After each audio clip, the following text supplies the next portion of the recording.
Family control. Ed Brand, Here. Amy Lawson. Here. Scott Meyer. Here. Art Steiner. Here. All right, we do have a quorum. So we will start with old business, which is review of meetings in July 2022. I'd like to make a comment that unless it's not present until after the conversation with NDH, I was here electronically, but showed up in person. Okay. Alex, I would kind of concur that does it make sense? Is it important that we list that he was present virtually and then when he arrived in person? Yes. Okay. So we will, we'll table these until they are corrected, and I'll get with Andy and make that correction. If you want, Scott, you can adopt them subject to those changes being made and then knock it out. Oh, okay. And then just hand it over to Andy and be done with it. So what was the changes actually? Mark was actually in attendance virtually from the very beginning. And then once he arrived, he came in person. He heard the whole piece of shit and Mark is now present. Okay, but I provided comments on that after I got here in person. So I can go ahead and sign these and send him the signature page. You got to wait till they correct it out. Yeah. Okay. All right, good deal. All right, any other discussion or changes considered? I'll look for a motion to approve as amended. Make a motion to approve the minutes, 90 number heart. Virtual attendance at the beginning. Second. All in favor, indicate by saying aye. Aye. Any opposed? Any abstentions? Motion carried. Thank you. Next, discuss and consider approving the request for Façade Repair Program funds for Studio 309. Mr. Jones? So I'm here for Mr. Jones, but Okay. it's my, If you'll approach and okay. give us your name and address. And My name is Sherry Jones and my address is 309 Noel Avenue. okay. And this is kind of a reconsideration we've had. Did we get 3 quotes? Yeah, okay. And I don't recall how much you were asking for. We were at, well, the quotes came in at a certain amount. We were asking for 50%. Okay. We've got one quote for 32,000. Essentially 500. Another one at 42. And then 36. So if we essentially take out the high and the low, we're asking for about 18,000. I think it's 18,350. Which is about where I think we were last time.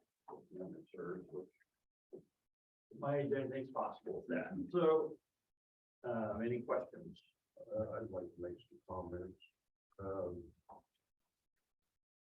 This building is a resident and also a business. It is in the TIF district and it is a business zone. My definition of a facade is the front part of the building. And these quotes are for the whole building. So I looked at all these quotes. And how I come up with this number is I took it 4 sides and divided it out. And I'm suggesting to the board giving $10,000. as I recall on that property, are not three sides visible from the road? Yeah, there is visible sides of the building other than the front. But my definition of the facade is the front. Right. But I'm not disputing that, I'm just wondering the visibility benefit. I'm curious how you would go up upon Fortville and saw maybe that they just decided to do the front. I'm not sure how that would look in terms of improving the facade. That might even diminish the look if we did just. Well, Yeah. I don't disagree, but I'm kind of thinking that, in my opinion, that I feel like we should be considering what's visible. Right, I think it's different on the Main Street ones where there only is just the front that's, Just the facade. that's really visible. But, you know, I would say that I would consider you can't just do part of it. Right. So, My question would be enforceability, if she does decide to do just those three sides, how do we determine that 10,000 is still 50% of project cost and not more than half? right, because the front of the building would be more than the sides and. and if I understand it, is this the building or is it the garage too? I believe it's I believe the quote is part of the garage still.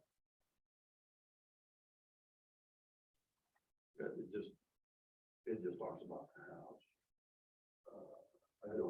It doesn't really address the garage, which I don't know if that really. I mean, I'm suggesting 10,000. And. Well, at this point, we're in discussion. I mean, right, you're suggesting 18, so, you know, there's. Well, I'm not suggesting I'm just doing. Well, 8.5 is the half of the building. In the process. While we give thought to any other questions, this is just so you understand, when your husband was here, unfortunately for him, we drove him through a relatively long week discussing how we want to handle this program. And again, I apologize for that, but I just want to state for the record that there are some new factors that he was aware of in this program, and that these, based on your application now, these are going to be applicable to your request, okay? Probably the biggest one is, we're looking for the three quotes, which he got, thank you very much.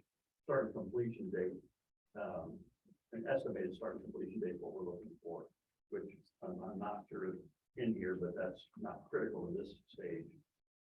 The most critical one is, the final report must be presented to the RDC. The final report will include before and after photos, final invoices, and assigned public relations consent that we can put on our website and show that what you've done.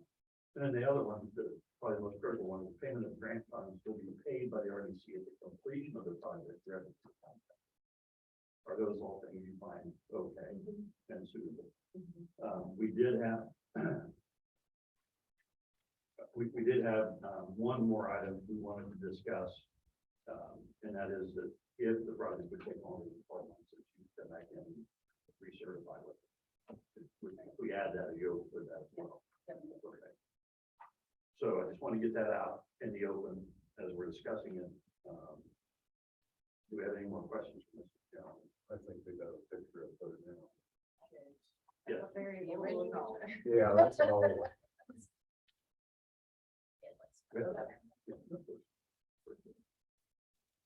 So it's been painted and, yeah, that it helps, but then it started melting, the siding on it. So now, yeah, something has to be. Sure.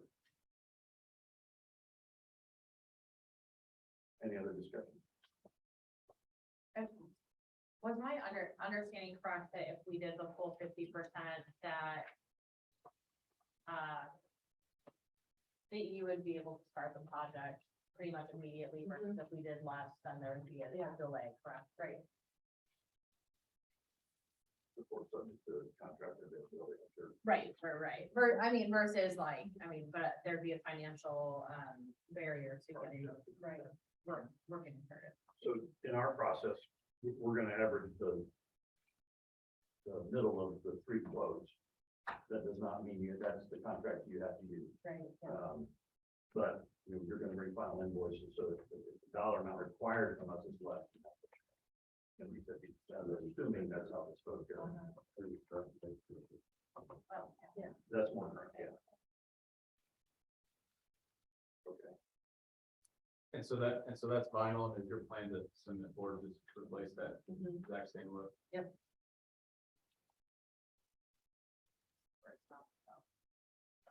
That's interesting. So if there's another discussion, I'll be looking for another thing. I'll make a motion to give 50% up to 18,500 based on the final invoice. So up to that amount, the 50,000. 18,500 is 50%. Okay, we have a motion for up to 18,500 for Studio 309. I will say that. All in favor, indicate saying aye. Aye. Any opposed? Aye. Any abstain? Motion carried. We'll get with that along the next step. Thank you. Thanks for running all this down.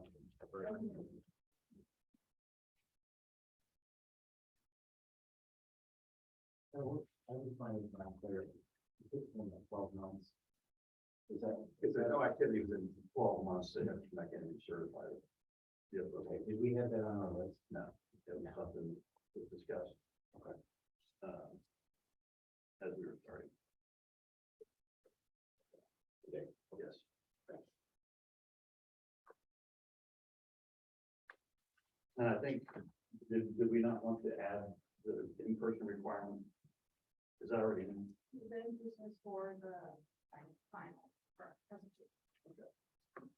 Just, Yeah, I would say, if you're on that subject right now, that, you might want to vote on those two caveats, the in-person requirement to begin with. that would be. And then if there's no activity within 12 months on the project, and then have to come back. Is there any discussion about those two items? Alex, do we need to define what no action in 12 months is, or is that statement itself okay?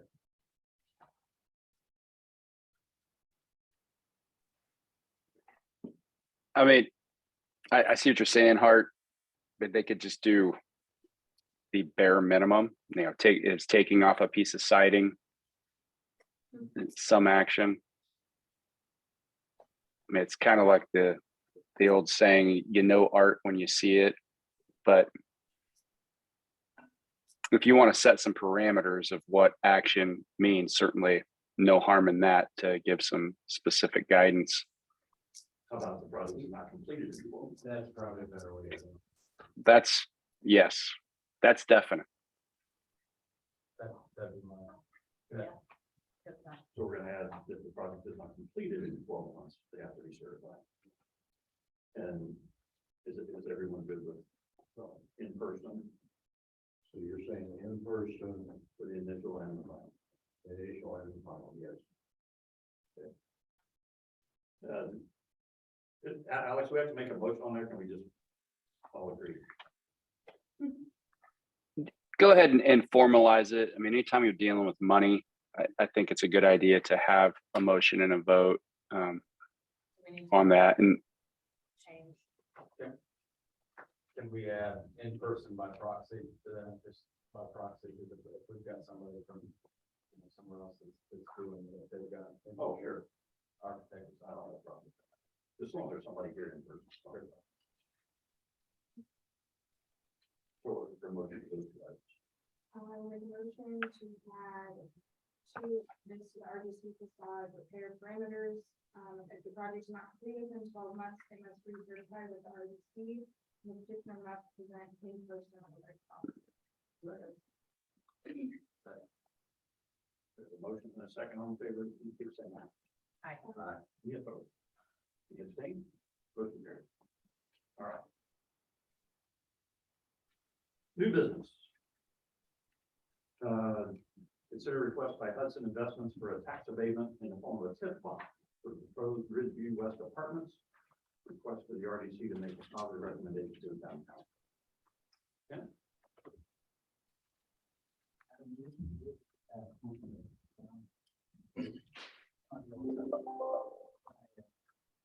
Hi, everyone. My name is Kent Ritter. I'm with Hudson Investments. The current owners represent the ownership group of Ridgeview Apartments here in Fortville. We are going through the process to purchase the land directly adjacent to Ridgeview Apartments with the hope of developing market rate multifamily apartments. I had. Is that microphone on? Oh, yeah, it is. Can we raise that? Yeah, we turn that and raise it up a little bit if we want. Oh, yeah. It's like a rock. There. Is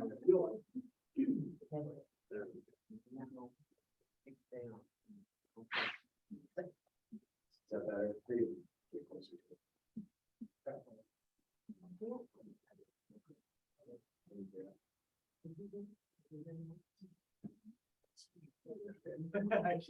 I can talk louder. You guys hear that? Actually, let me know. I can do like one. We had some renderings here. I just wanted to show you guys.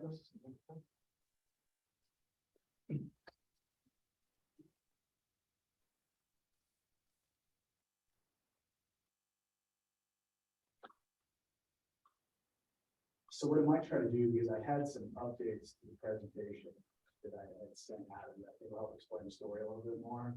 What time did you send them?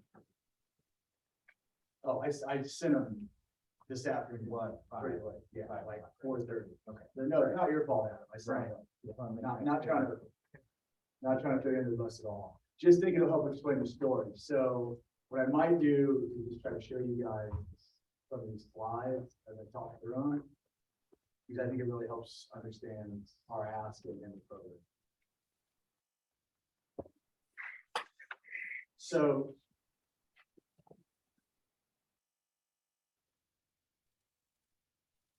just add, do you have the original? Yeah, that's what, trying to find where Andy put that.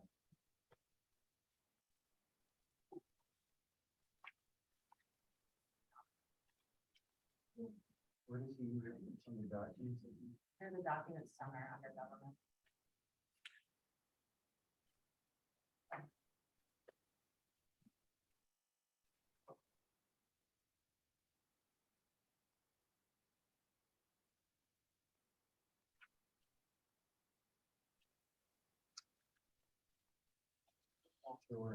I'm not sure where you put it. They did get a copy of the presentation. So you have it? We got hands. Okay, perfect. All right, so Can you just walk through it? I'm gonna walk through it. There's some parts where I'm gonna deviate a little bit. I'll look for it and show you guys a couple things. Because I think it'll help host it. So starting at the beginning, see the rendering of the property, this is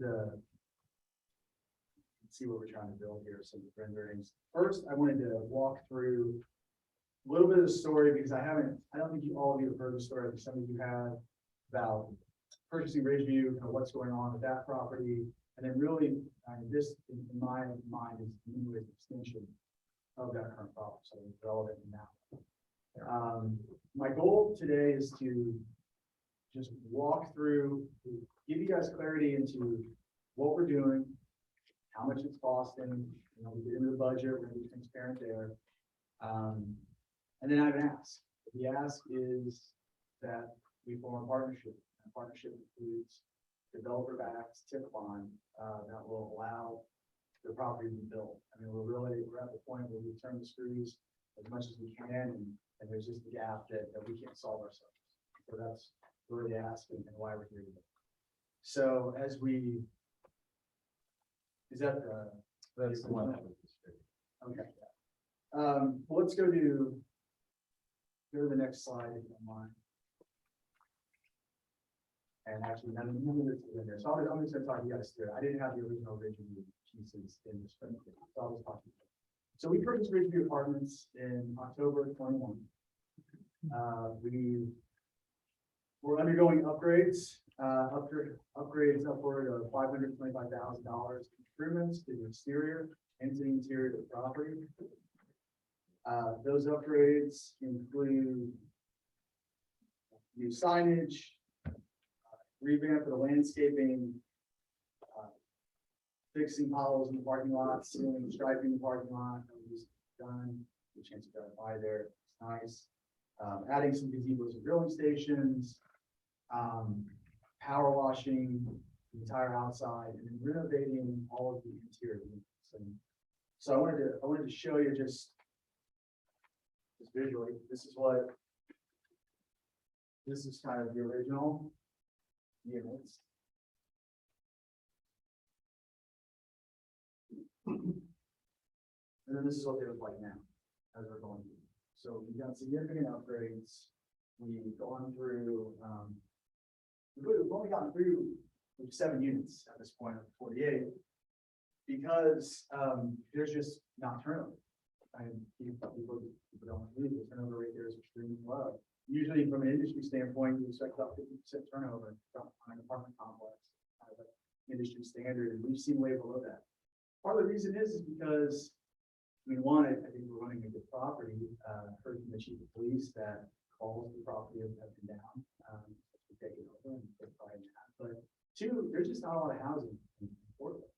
And there's just especially not a lot of multifamily housing in Fortville. Market rate gets even narrower. And we know from learning the property that we have a substantial wait list of people that would like to move in. We just don't have the space. And so that's really what sparked this journey now to think about buying the land next door and thinking about expanding the property. Currently, Ridgeview is all 2-bed, 1-bath. It's all pretty much the same floor plan. So there's really no unit diversity there either. So in this new construction, we would fill that out. We would look at building 1-bed, 1-baths, 2-bed, 2-baths, and 3-bed, 2-baths to allow some variety for folks with different living situations to have places to live. And so that's really running current Ridgeview is really the genesis of going down this path, understanding the need in the market, and thinking that we can really come in and provide a need for housing in Fortville, or some market rate housing, and attract more folks into the town, and really build something that will be,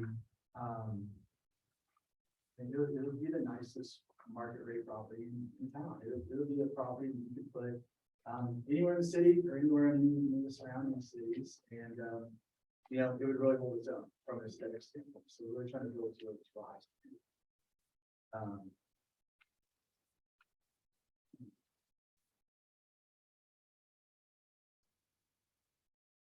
So phase 2 expansion, you can see there's just kind of an outline of, you can see, so the red box is almost exactly where that would be. Currently, there's a 4-acre lot there. It's an empty lot.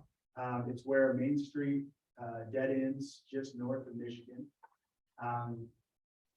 And so the idea would be to then really expand the property with a footprint that's outlined, I believe it's on the slide out. Go down to the next one, but just right here, as you can see, running Main Street through the property as we've had, and then having 2 longer buildings that really address both sides of Main Street with parking behind. Through our discussions with the town, really it was made known the desire to complete Main Street and finish that, connect Main Street through there. Then, really finishing the part of the master plan for the town and being able to provide that thoroughfare north to south. So that's why we developed the site plan in the way that we did. We So again, it's 80 units. It'll be a mix of 1, 2, and 3 bedrooms. It's 2 buildings. The buildings go from 2-story on the ends up to 3-story in the middle. We did that intentionally because we heard the feedback that people didn't want the 3 stories. This is really a marriage of the necessity to have the number of units, because the more units, the more financially viable the project is. There's a lot of fixed costs involved. But hearing from the folks and trying to present something on the ends that would be just as tall as a 2-story home and wouldn't tower over the surrounding property. I mean, that is our goal here, and that's why we designed it that way.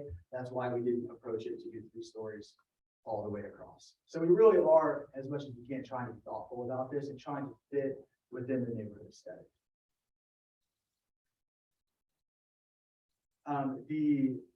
So the elevations are, it's a 36-inch pitched roof at the peak, on the ends, 24 or 36 feet, 24 feet to the top of the 2nd floor.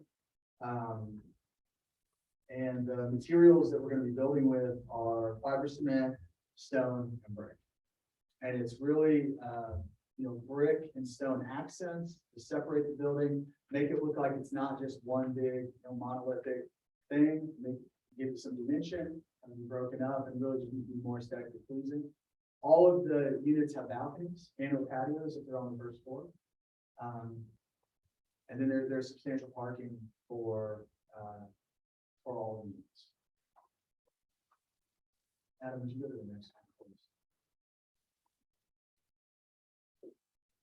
So this is where there's some deviation.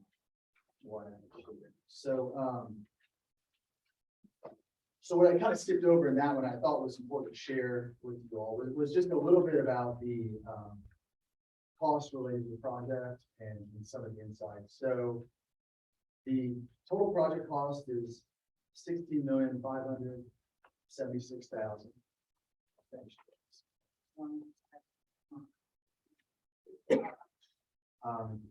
And then I've outlined the unit mix there. So you can see there's 58 2-bed, 2-bath, 16 1-bed, 1-bath, and 6 3-bed, 2-bath. That paired with the 2-bed, 1-baths at current Ridgeview, it will really create a nice unit mix, complement the needs in town. And the goal will be to run the property as one property. So we're making 48 units, turning into a property that's 128 units. It allows us to build an on-site management office and actually add some amenities to the property. There's no on-site management right now, and there's no amenities in the property in current Ridgeview. So we've been building a management office on site where we have staff there during working hours, which I think would provide for better control of the property, better on property management on site. And then the ability to add amenities such as a fitness center, for example, for the residents within the building.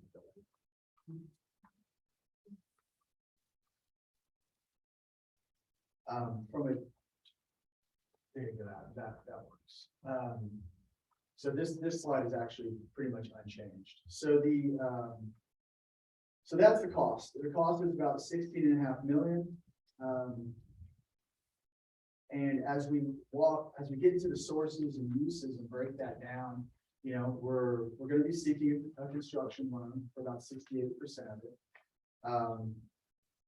We're going to be, I'm going to be rolling in about $700,000. And then we are going to seek an equity partner for about $3 million. That though leaves a gap of 1.7 for $1,710,000. About 1.7 million. And that's the gap that we need to be able to fill to move forward with the project. And I'll provide some more details as we walk through that. I've outlined my proposal for what the bond would look like, and we'll get through those things. But just so you understand, constructing Main Street isn't a normal part of building the apartment, but it's something that we've agreed to do as part of this process if it's approved. That's going to cost close to $500,000. So if you think about that gap, there's that there. Additionally, we're building with high material standards, right? If you were to build, all fiber cement, it gets a heck of a lot cheaper. You go to vinyl, it's a whole heck of a lot cheaper. And I know those aren't the standards, and that's not what we want to build to. We want to build something that's really nice and really attractive to folks even outside of Fortville to come into the town. So we want to build to a high standard. You know, it's just the fact that there's relatively low rents in Fortville compared to neighboring markets. So when you think about the economics of the project and how much we're going to be able to make off the property, right? The building costs just as much if we put it here, put it in Fishers, put it anywhere. It costs the same, relatively speaking, almost the same. But the rents you get in some of those places are double.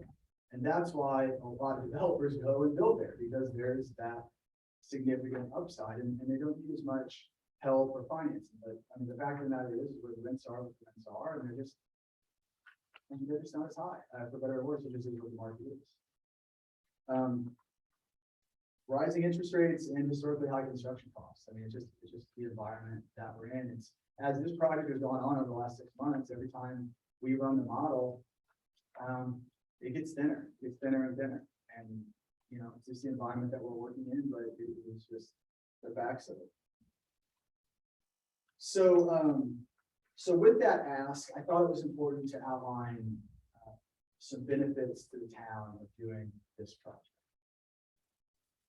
And it's not on this presentation, but it is in the one that I sent after, and George could help them see. There's I've outlined it in the slides over a 20-year program that I'm going to ask of you for a 20-year bond. But the way that we've outlined it is there will be immediate property tax revenue above and beyond the actual TIF payment from the first year, and that continues to expand. If you take that over a complete 20 years, it results during the bond period of $831,572 to the town in property taxes above and beyond the payment due to the TIF bond. Right, so the payment due to the TIF bond is $172,000 a year. But our projections on what property taxes will be higher than that from the start, and they will continue to expand. I just modeled a 2% growth rate year over year. The property would improve in value by 2%. So over a 20-year period, that results in $831,000 essentially to the town above and beyond it. Additionally, once the bond is done, the property taxes on this property, which is a 2% growth rate, are expected to be over $250,000. Additional ancillary benefits, an increase in about 1.1 million spending in town. The math on that is if you're taking the average household income of $60,000, and there's studies done showing that most people spend about 80% of their income locally. You take that 60,000, you take that times 80 families, you do the math on that, it's about $1.1 million that could potentially be spent in town as an ancillary benefit of bringing 80 more families or individual households. County annual tax is will be about $75,000 from income tax. If you assume the same numbers, I know all that is Fortville, but there is a portion of that. Water and sewer annual income is expected to be about $12,000, and then tap and connection fees are expected to be about $400,000. So that's a pretty substantial benefit to the town right away up front, are those tap and connection permit fees. Other benefits are the connection to Main Street, the completion of the planned town infrastructure with Main Street.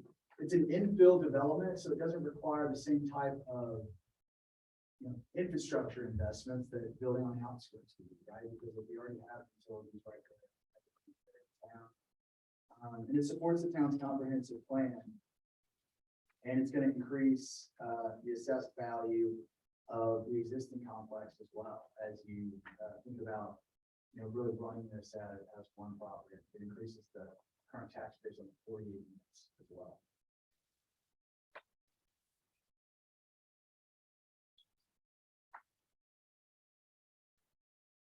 So with that, I want to run through some of the details around, I want to outline the TIF bond. I want to,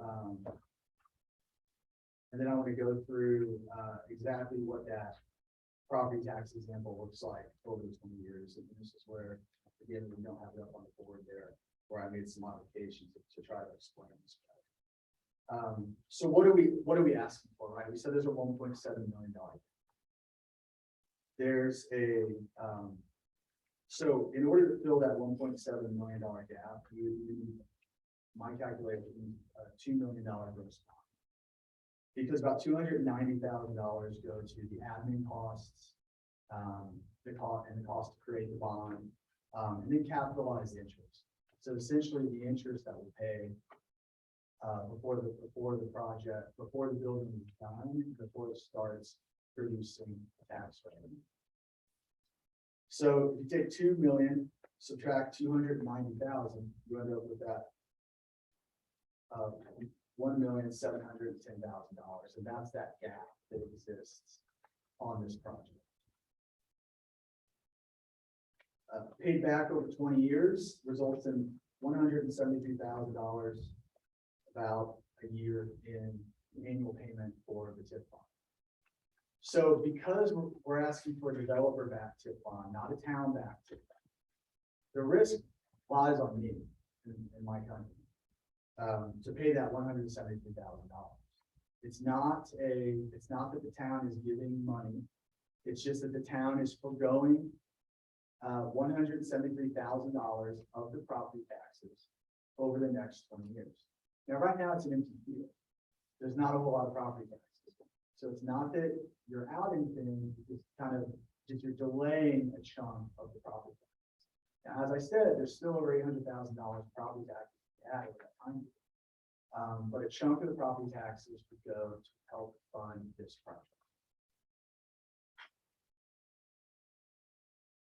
You guys have any questions? We do a lot. And I'm kind of ambiguous about how much we have to say. First question was to address the, this is not in the TIF. That's correct. That's correct. So we either need to extend the TIF district, which we discussed, that it is possible to do a line up Main Street, draw a circle around the property and expand the current TIF district, or what a lot of towns do is they create a new TIF. And that's why we put about $50,000 in budget for fees related to attorneys and accountants that want to be done to either expand or create a new TIF district. So the creation of that TIF, the expansion of that TIF is not on the RDC or the town. The expense of that is not on the town. It is not. No, it's factored in here. Yep. Yep, exactly. Now, I have a question. Can we legally make a decision on this before the property is actually in the TIF district? Well, what I would say, and Alex can correct me if I misspeak, but at the end of the day, the town council makes the decision on the request. But by local procedure, because it does impact the TIF districts, which this body oversees the financials for that, you're really being asked to make a recommendation on it. So if you were, for instance, inclined to make a recommendation, you could say obviously subject to incorporating into the TIF district.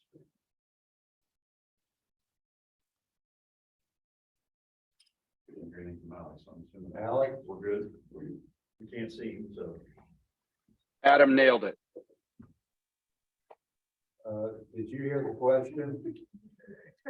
I did. Yep. Adam got it right. And So we're gonna, I agree with what he said. why wouldn't? Any other questions at this point? Yeah, I have a few. Sure. First question is, on the current tax records, it looks like there's a 4-acre parcel and a 2-acre. Are you guys subdividing it off of the existing 2 parcels and make it a 1 and then leaving the 2 dwellings off of now? That's right.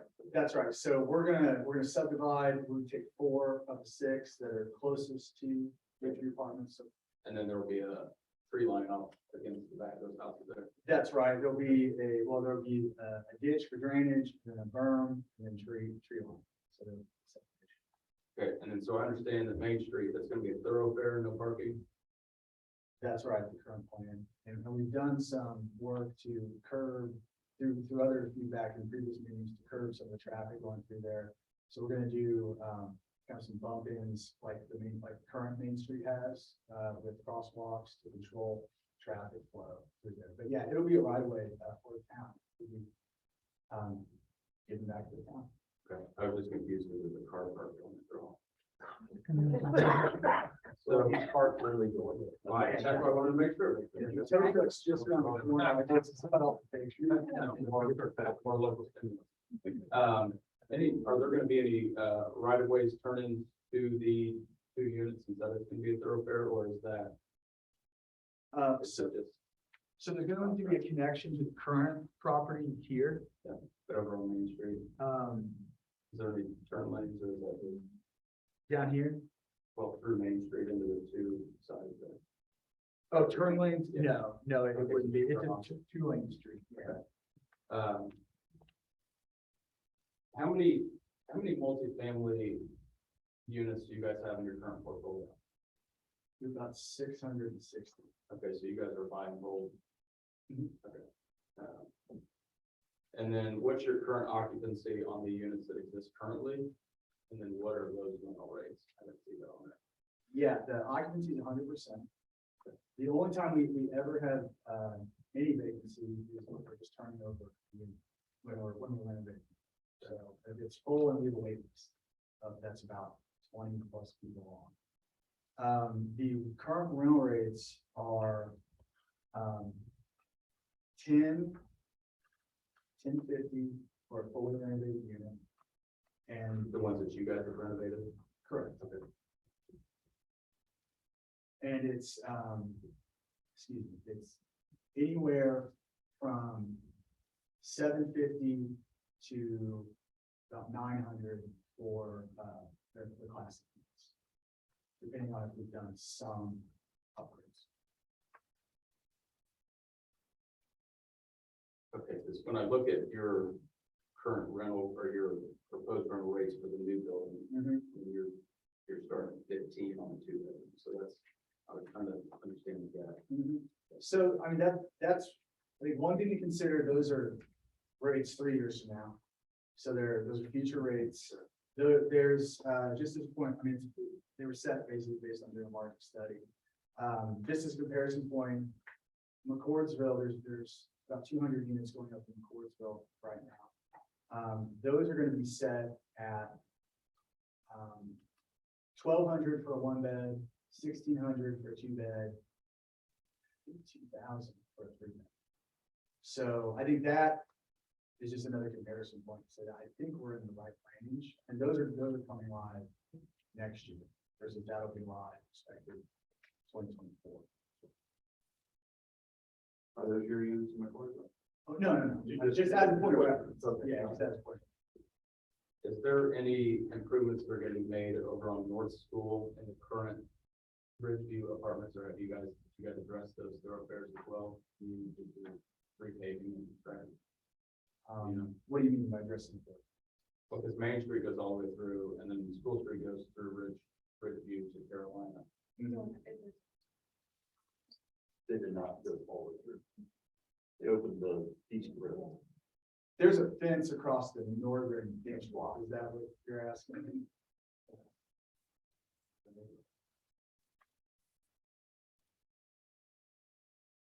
Well, they go straight through Maine, or they'd be able to turn right into, I guess what they call the Ridgeview. And then the only way out of that is to go back south to Michigan, or they have opened that east road going toward that. Yeah, we opened up the east road just because we felt out for the residents, they could get out of east, right? So they have to go south, they can go over. But I did see a lot of value in looking to the north, just because it goes into. So we left that. And actually, somebody set up a nice basketball goal and all my stuff out there.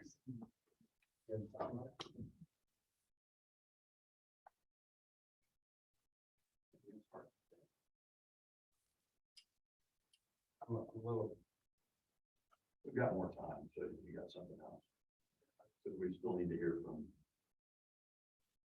So, are you at a point where you, The only other thing I really wanted to share with you was, just kind of showing the immediate, benefits. So what I've outlined is, I think she had that on. Oh, the computer. yeah, perfect. So you've seen that. So Yeah. what I outlined is what the expected, tax payments are going to be each year, what the TIF bond payment would be, and that difference, which would then go to the town over those 20 years. I got it. Starts in year 3 because we're assuming it's a year bill. So it's, about that $860,000.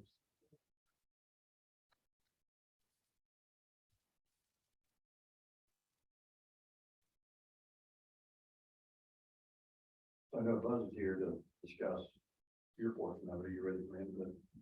Yeah. Sure. Stand up, don't fall down. Good evening, for the record, Buzz Crone with O.W. Cronin Associates, and I've had the opportunity to meet with Ken and his crew 2 or 3 times over the course of the last month, I would say, and discuss the key assumptions that were underlying some of their original projections and their original ask. And what they've come back with tonight is a much more scaled down version of, you know, what had been discussed a couple of weeks ago. I think the ask is about 2/3 of what the original ask was going to be, and the timeline shortened also from 25 years to 20 years. Also, the opportunity to share some of the TIF, and I do agree that a 2% indexing is a pretty comfortable, you know, or conservative index. I think if you look at what's happened to assessed values just in the last year, they've come way up. But bottom line, I think they've scaled back their ask. I think the assumptions, even they've scaled back on the assumed AV per unit, which we discussed as one of the other key issues that. But bottom line is, if the AV doesn't materialize, the risk is on them. They would hold the developer held TIF bond with, there would need to be a standalone allocation area for this project, because we don't want to take TIF from our other, you know, our existing areas to subsidize this project. But the other thing I can say is that when you do a multifamily housing project like this versus a more conventional, perhaps, subdivision where you're having homestead owners, all that investment is upfront, and it's difficult for developers to get that funding without some other alternative, which is what they are requesting here. I know there's a similar issue going on in Utah right now. I know that Fortville has done some of those things, and it's really not different than what we did for the MBA's project, which was part of the Stellar program. We're not at risk for any shortfalls on AV if that occurs there either. And we're not actually going up and borrowing the money. At the closing, we give them a piece of paper that says, if you do all the things you say you're going to do, then, you know, we'll allocate X amount of our tax increment per year to help. You know, there'll be a bond payment schedule based on the estimates, but if the estimates aren't materialized, you know, the risk is on the developer holding the TIF bond, because there will not be a backup or any kind of property tax backup or even a TIF backup from our other existing areas. It would just be solely on the standalone project areas. So that's basically, you know, my role here is just to kind of talk about how it could work and why, and the reasonableness of the the assumptions that we're seeing tonight, I think, are, you know, easier to swallow maybe than what, some of the initial thoughts were, but the advantage, you know, you'll get that tax base and for the life of the TIF area, won't capture 100% of the income. It's 2% instead of 1%. So, from that standpoint, it's a better, you know, used to be 10, 15 years ago, you couldn't get apartments approved. Now, you look at Carmel, Fishers, and where, you know, they want that downtown foot traffic, they want activity, they want, you know, bring people closer to the local businesses, and, you know, we are seeing a fair amount of this kind of activity where TIF has been used as incentives to help, you know, bridge some of these gaps that quickly described. But, so, the questions that you guys, you've really been through this a couple of times in the MBH, that was a long,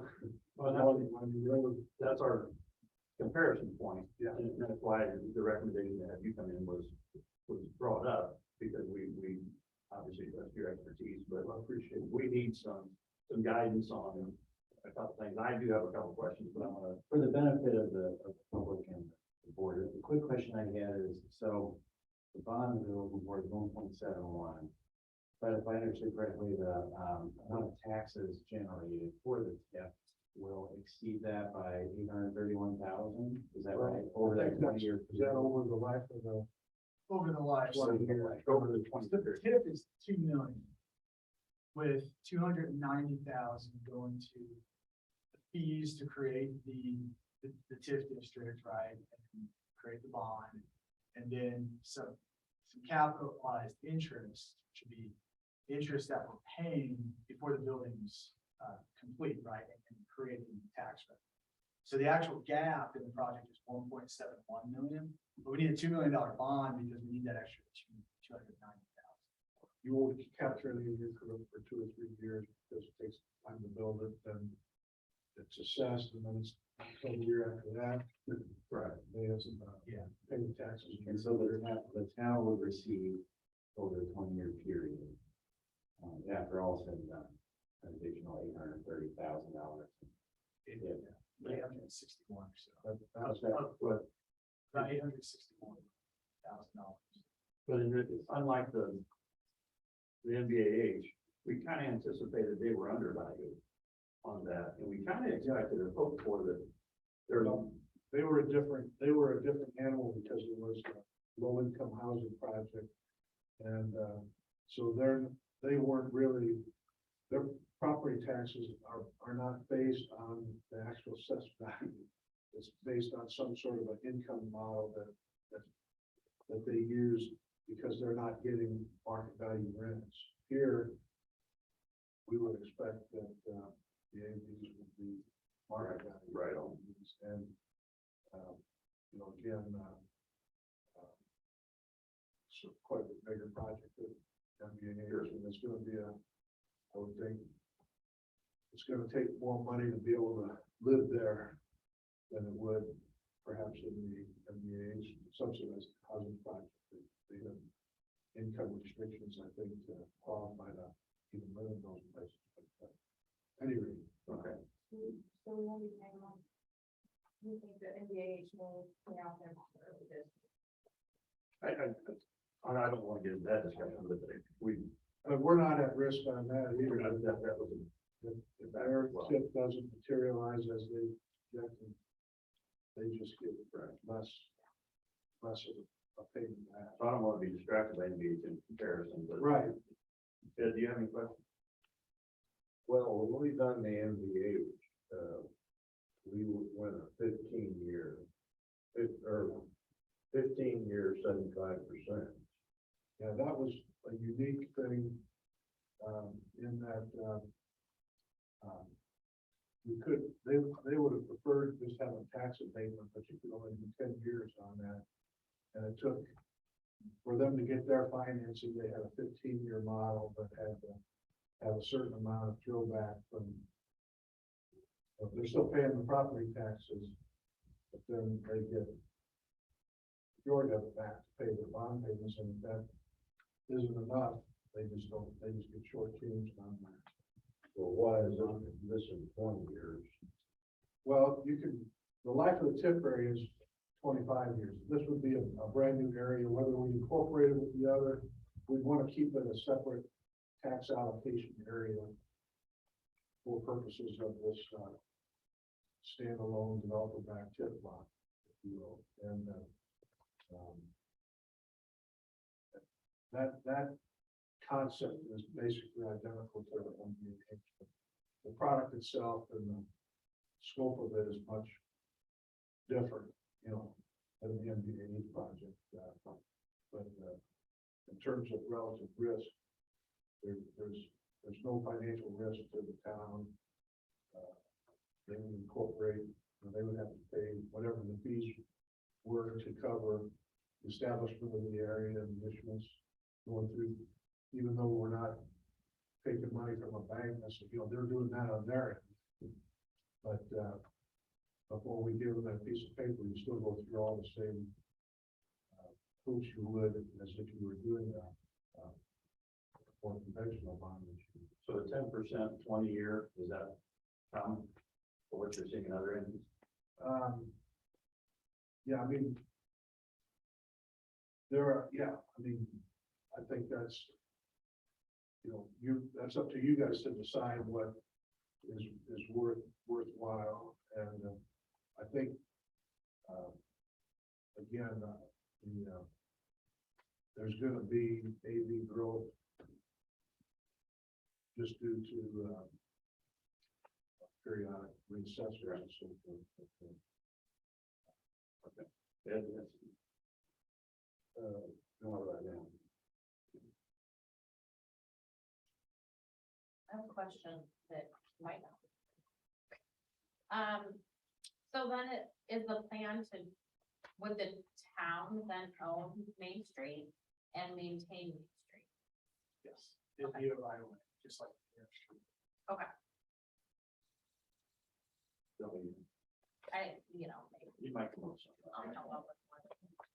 This wasn't on one and done, so you got time. With any commercial, obviously, pending approval by the BCA and those guys, with any commercial factored into the base here, I mean, if we're gonna strive for, higher income rental folks, I don't believe there is in this particular plan, no. No, not contemplated.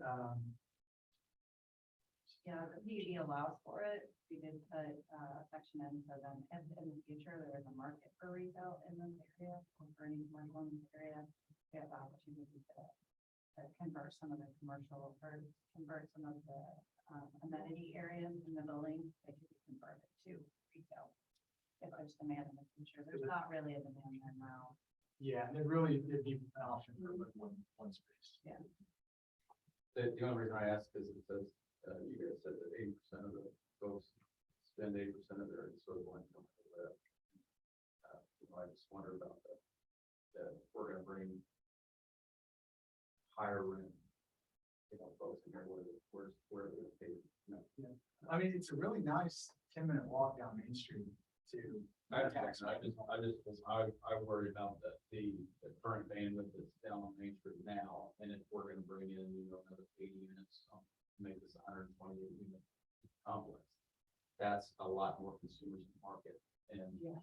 I worry about the strain on. I am gonna put a Riverboat Casino install on my bed. It's on order. So I just, when you guys raised the 3 stories, one of them that's formal. I wondered if you visited commercial in those first floor spaces, especially since the city's going to maintain the growth through there. We did, we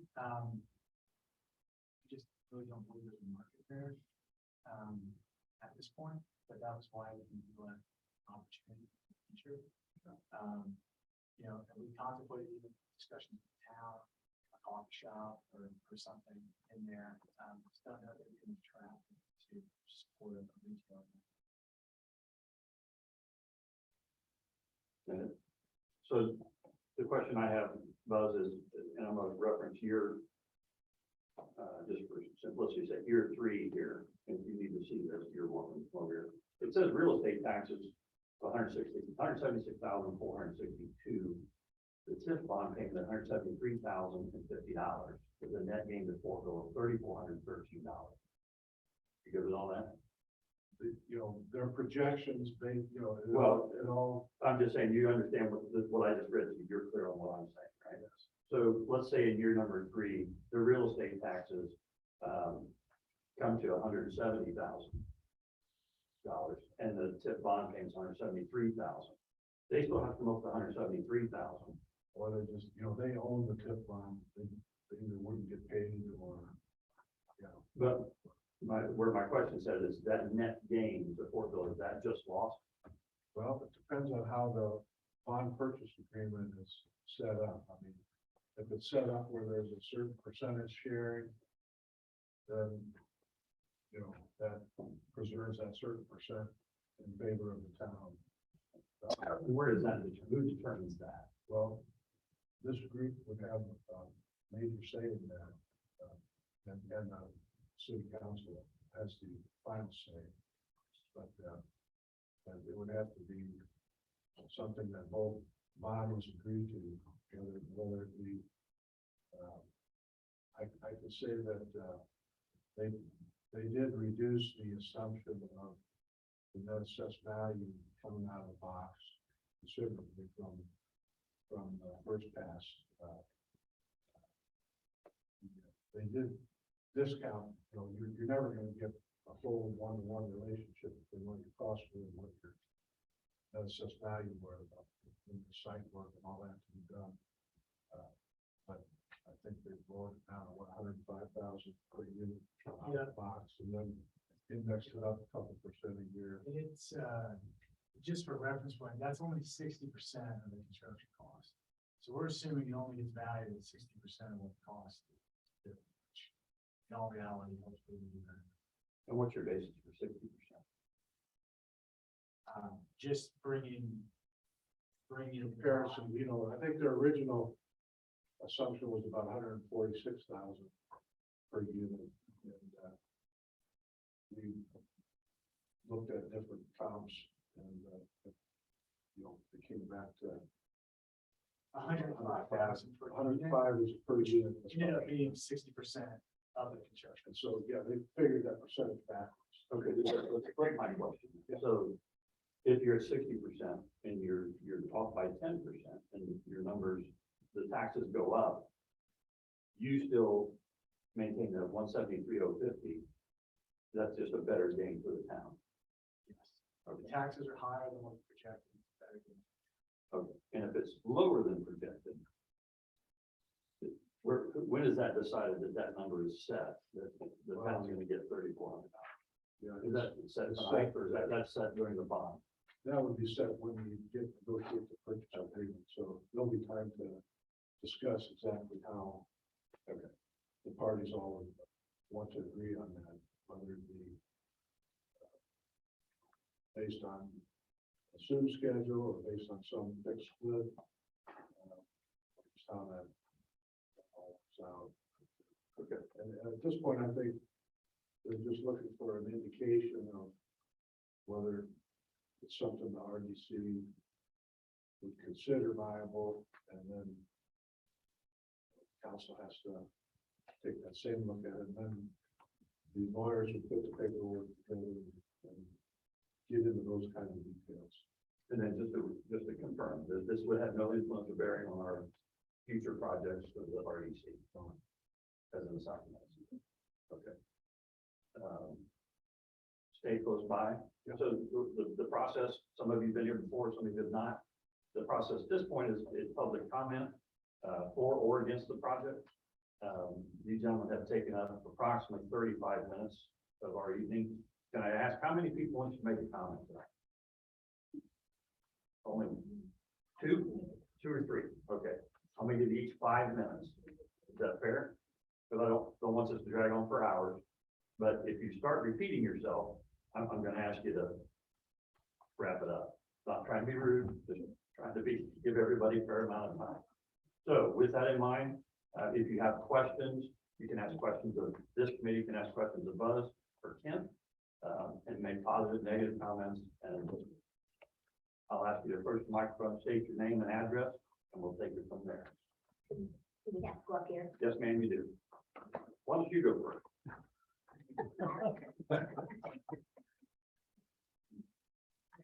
You want us to adjust that or? Yeah. Doesn't really work. It's gonna work real well when we get back into the new building. Right, Joe?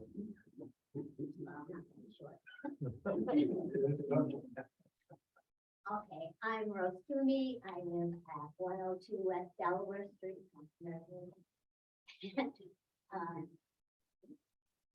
Anyway, I live right where you guys are going to make all this track. Right now, there's a fence. I don't know if you ever went out and looked at it. That keeps this town separated from Timber Ridge. When you open that up, all the traffic is gonna go down Delaware Street where I live, down Main Street, and everybody's gonna use Delaware Street as their throughway to get to 13. Because they're not gonna go down Carolina because then they have to go this way and turn and do. So they're gonna use my street, and I'm on the cul-de-sac and I'm the end house. And, it's gonna be really a lot of traffic. There's kids there that stand out and for the buses in the morning, when people are going to work, and right now, there's not any traffic to stop that. It's gonna be loud. Because we don't have any traffic through because of that fence, no through traffic at all. But we are there. Anyway, Common Business just tells me, and it was even in your little thing, that rising interest rates, historic construction costs, is that one to buy? Is that one to build? As a town? I don't think it is. I think we should do, you don't sell when things are high, you're gonna lose money, you don't buy it. It's just not good business then. And I'm not a business person, but that's just the way I look at it. Anyway, who pays the sewer and the trash in those housing? Is it the property person or is it the tenant? I mean, I know as a homeowner, I do. Your water bills, Ken, you paying those out of your fees or is that a per unit? Current Ridgeview, No, the ones that are being built. The I'm new talking one. about the new everything. tenants will pay a share of. We don't want another thing like going on in Indianapolis right now, where the owners never sent the the water bills in. Town has to pay for it, and we're suing everybody, and nobody will pay. Oh, yeah, I can assure you we're current on all of this. Well, I know if you were at the town meeting that I was at, we couldn't move on anything, on any side that backs up what you're saying. You share that with them, if they have it. I don't know. Anyway, let's see. I'm just upset. I don't want our beautiful little quiet subdivision that everybody that lives there moved there for the quiet. And we're not gonna have it anymore. 160, two people live in a place, it's 160 cars. That's busy traffic, motorcycles, noise, late night partying that you're gonna hear because it's in our backyard. So I thought that's my comment. I don't want to repeat myself, but thank you for listening. thank you. It's all right, my brother. Sure. I didn't have to take a number sign. My name's David Hammonds. I live at 705 North Main Street. This eyesore here is going to be built right next door to me. And I say eyesore because it's 3 stories. The tallest building downtown is 2 stories. And it's going to be right next door to me. my quality of life will diminish tremendously. 2 years while this construction is going on. The dirt, the dust, the noise, all of this be right in my yard. And they're putting balconies, so I can't even, if I put up a privacy fence, they're still gonna be able to look down onto me in my yard. So I can't talk to you about numbers and money. I can just talk to you from the heart. I moved to Fortville 11 years ago, so this was small town USA. I don't even lock my doors at night, so I don't have to worry about it.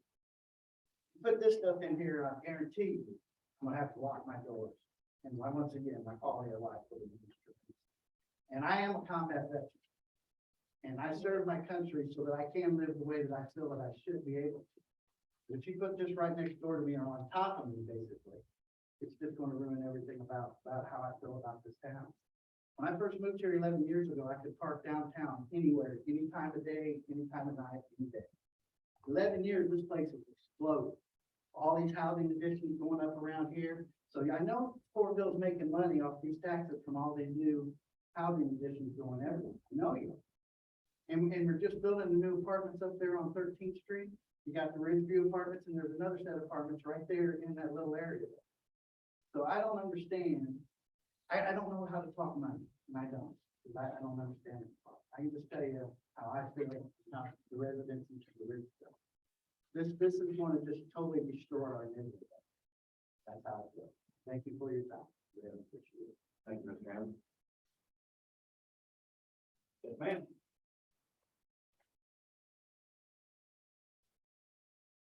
Jefferson 102 East Delaware Street. Obviously, some of the things that they have said is I agree with.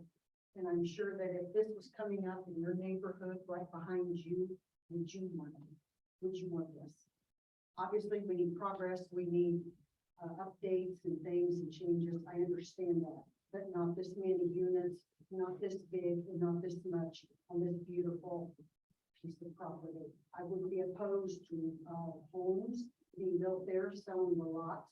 I know that doesn't make you as much money, and for you guys, it's all about money. I understand that, but for us, it's not.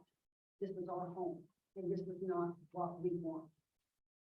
I know it's gonna be a tough decision, as with David, I don't understand all of the money things. Some of it I couldn't even hear because obviously with your backs, but I'm trusting that you'll really look in your heart and not make it just always about money.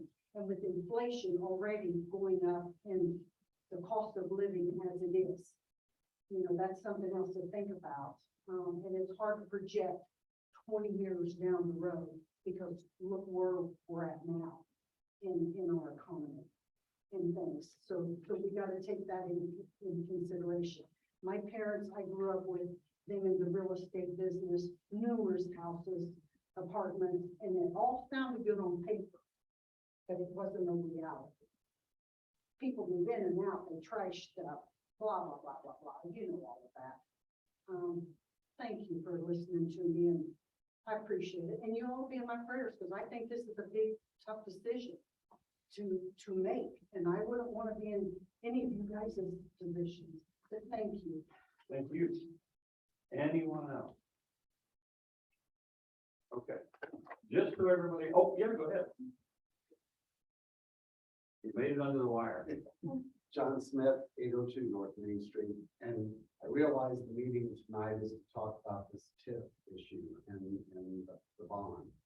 My question is, as a resident of Fortville, how is this going to impact my taxes and my property taxes and any other fees like roads brought up, our sewer, water, that type of thing? What is the financial impact going to be on us?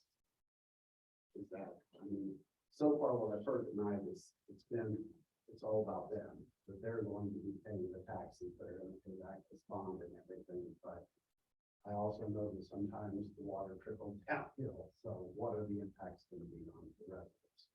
Okay. Is that the only question you have? That's it. Okay. Yes, if you want to have a seat, turn off, we'll ask both Thank you. and address that.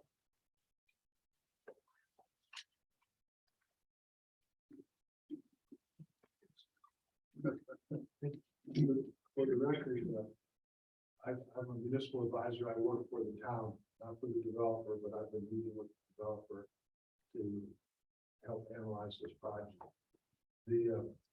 water and sewer utilities are both in a situation where you've got major projects coming up, and this project would contribute close to $500,000 upfront to help with their sewer and water connection capacity fees, things of that nature. I think the water project that's going on right now is about $9 or $10 million. And there's wastewater expansions coming up. So, and I know, I appreciate, the people that live right next to, that's a common response in any of these types of things. I do this kind of work all over the state. But on the financial side, having more customer base helps spread out those fixed costs over a bigger user base, and that helps drive costs down in the long run. But we're at stepping stones right now in Fortville, where they're having to invest money in the water utility and the wastewater utility.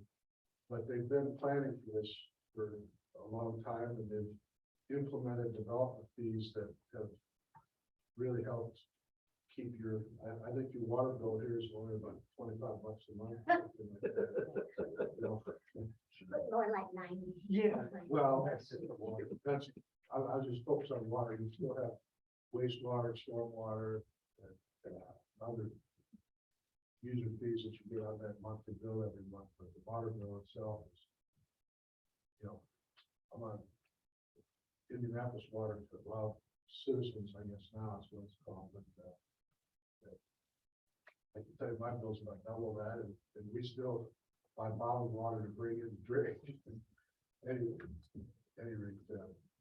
it does, the economies of scale help, not just the utility rates, but also the tax base. The tax base of the town grows, even though this would be captured for 20 plus, for the first 20 years or so. The town would not be getting, they would just get a fraction of that revenue that weren't captured through the TIF program. And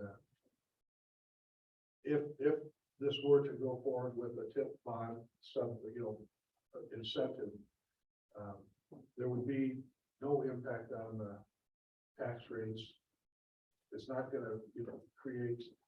I like to look at the marginal cost of service versus the marginal revenues, and they're not going to have to hire more policemen just because of this development. Now, eventually, as they all accumulate, there are stepping stones there as well.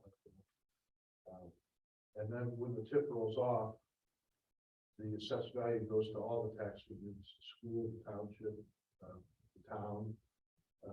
But in the meantime, the RDC has the opportunity to capture that to help facilitate whatever projects that are deemed appropriate for the RDC to provide the center.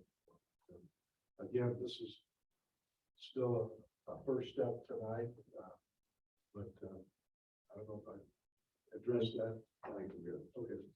Thank you. Can I ask one before you leave? Yeah. Okay, I just want to make an assumption, and correct me if I'm right or wrong, but to the comments tonight, absolutely heard. Am I correct in assuming that if we decide not to do anything to recommend this go to the town council for discussion, that the developer could then reduce the scale of the project, reduce the rent amount per unit, which would target a different demographic of tenant. And that first mortgage could then probably carry that in itself without the town's help anyway. And so this is I'm not, you'd have to address that, Ken. I guess the point I'm trying to get to is that you guys could go through with this without our help, but let me finish. Let me finish. The point was that they're worried about additional traffic and quality of life. What I'm saying is a scaled down version of this product could happen without the TIF, but it would be a different tenant base at a much lower rent. You see what I'm saying? You see what I'm saying? I do understand what you're saying. So it would bring a different tenant to the community by the town supplementing a For- higher income, higher. For example, if we chose lower quality building materials, if we didn't make cuts. Yeah. Right. Targeted different crap. We can't hear you, I'm sorry. Oh. You can, So basically what he said is they could dumb down the project, reduce the quality of construction, and bring in a lower income renter without the tenant. And with this, what they're saying is that's not their incentive. They don't want to bring that forth. They want to bring in a higher tenant or a higher income tenant, higher education tenant, to bring back more money to support with the help of us. And so, again, I've heard your comments and appreciate them. I just want to make sure I was on the same page with You are. with that. Thank It could go through without, but it would be a different. it would be a very different process. Thank you so much. Well, let's clarify this, with or without the town. We're not, the benefit from the town is only the assistance of the bond. And what we politely call a tax abatement, when it's not really a tax abatement, but in a sense it is a tax abatement. Redirecting the funds. So that's the assistance from the town. But as to Ken's point earlier is there's no revenue from it now. If he says Fortville doesn't want us, we're not coming, there's still no revenue. And there's no future revenue 1 year from now. So any other questions for anybody else? So just so everybody understands, we're not the approving authority. They're just here asking for this TIF bond assistance. So you know where the final say comes from. So regardless of how this committee responds tonight, it's not over. So our recommendation, we're not approving the TIF bond. We're just sending a recommendation to the council. It will be up to them what the final decision is. So thank you to everyone who made a comment tonight. It did not fall on deaf ears. I don't know if anyone else has any other comments, but I just want to make sure everybody understood where we stand. So there's still more work to be done through the council and this part of this committee. So without any other discussion, it is for this committee to decide. Adam, correct me if I'm wrong, we can take no recommendation, positive recommendation, or a negative recommendation. Are we, that's good, we're in? Correct. So if there's any more discussion, we can discuss it, or if we have any questions, we can throw them out.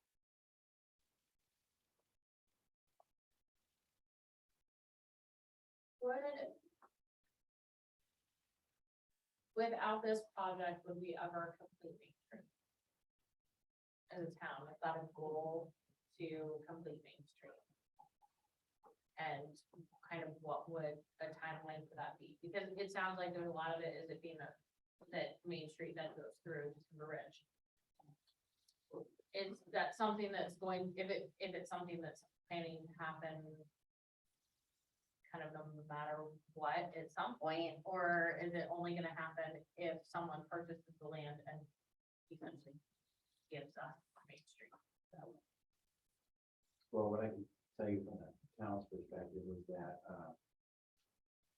there are no capital improvement plans to acquire right of way and put that street through. Not to say that it couldn't happen at some point in the future, but it is literally not on the town radar to do that. So, with any, frankly, whether it's a subdivision, we will have to build the roads and then we bring that infrastructure over to the town. So, lastly, I would say that, it's not an impartial spot with the town is that there could be other projects on this property that can still build that road. So it doesn't necessarily have to be this one. It could be a different project, especially the low density, but those numbers could probably get more complicated, but we're not saying it didn't happen. It could happen. But at this point, all we know is right now is this. This is the one before, so That's the one, this is the one that's before all you. we have. That's correct. And you guys have an option on the line. Currently,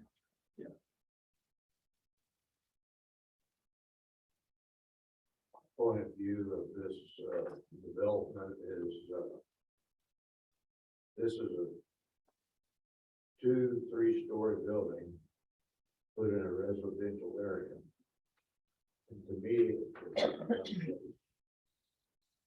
I'd rather see that developed than, home.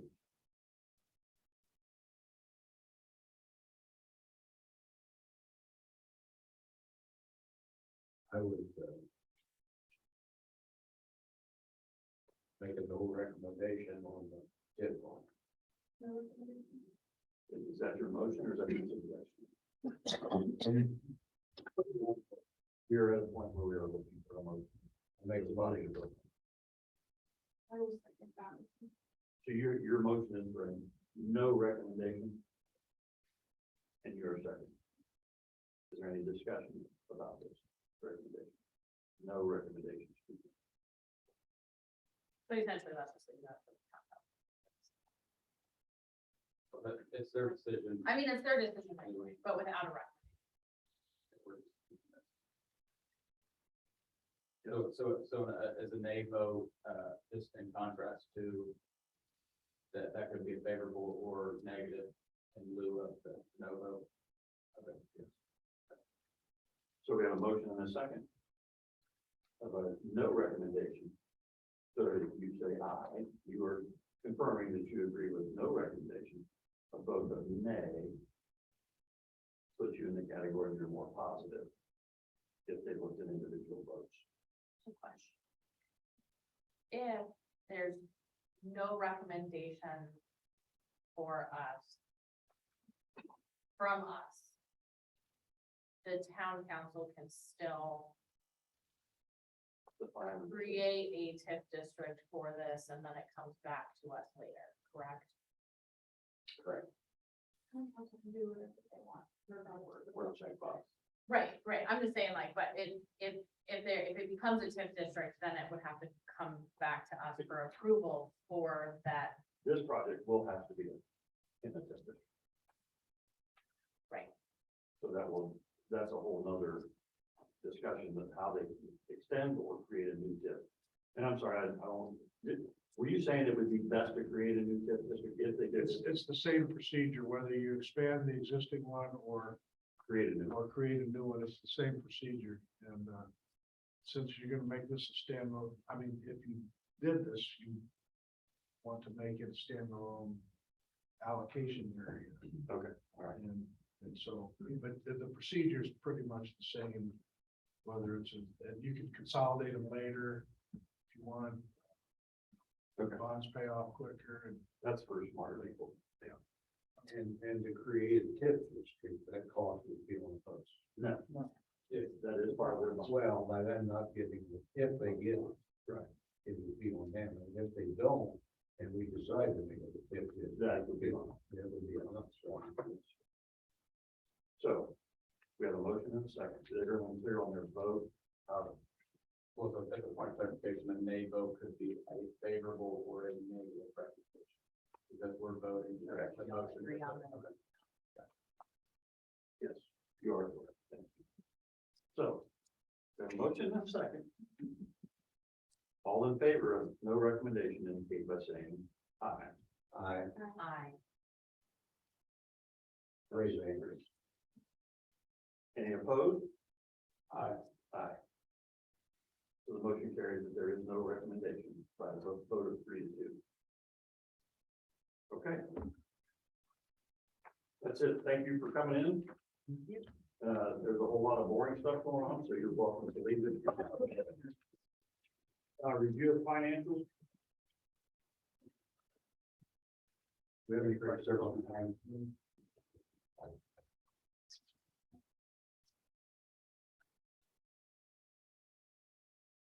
I make a motion that we accept financial. I'll second. Have a motion and a second to approve the financial as submitted. Can we keep it down, please? All right, we'll go. We gotta still conduct business. All in favor, indicate by saying aye. Any opposed? Any abstained? There's no more to consider. Is there any other public comment? Staff comment? Board comment? Motion to adjourn. 8:01. All in favor? Aye.